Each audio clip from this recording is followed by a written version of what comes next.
السلام علیکم۔ آج ہم جماعت نوہم کے سوال نمبر 2 کو ڈسکس کریں گے، جو کہ اشعار کی تشریح ہے۔ حصہ غزل۔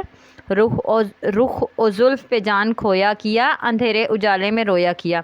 رخ و زلف، رخ کہتے ہیں چہرے کو، زلف بال، پر جان کھویا کیا۔ میں نے محبوب کے چہرے اور زلفوں پر اپنی جان کو وار دیا، اندھیرے اجالے میں رویا کیا۔ اندھیرے اجالے، دن اور رات میں صرف روتا ہی رہا کہ میں نے اپنی جان کو محبوب کے چہرے اور زلفوں پر فدا کر دیا، اور دن رات صرف روتا ہی رہا اس کو، محبوب کو یاد کر کے۔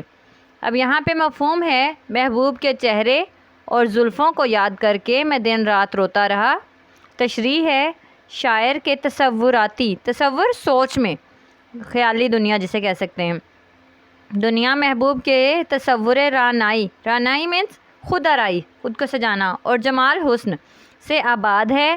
رخ یار دن رات شاعر کے گرد گھومتا رہتا ہے۔ رخ یار محبوب کا چہرہ دن رات شاعر کے گرد گھومتا رہتا ہے۔ محبوب کی زلفیں اس کے دل کو اسیر کیے رکھتی ہیں۔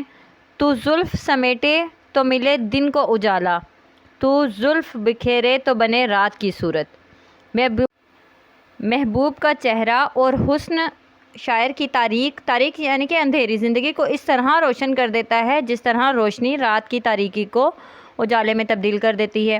وہ کہتے ہیں کہ میں محبوب کے حسین چہرے اور اس کی سیاہ گھنی زلفوں پر فدا ہوتا رہا، جس طرح سے دن ہو یا رات، جس کی وجہ سے دن ہو یا رات آہزاری، رونا دھونا کرنا، اور رونا دھونا میرا مقدر بنا رہا۔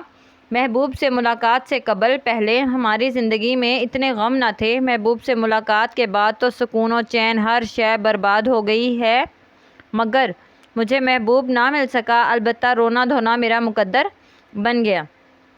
اس سے بہتر تھا کہ نہ محبوب سے ملاقات ہوتی اور نہ یہ شاعر کی یہ حالت ہوتی۔ دل جگر تھام کر آج روتے ہو کیوں، دل جگر تھام کر آج روتے ہو کیوں، تم سے کس نے کہا تھا کہ محبت کرو۔ اس طرح سے ہم اس شعر کی تشریح کریں گے۔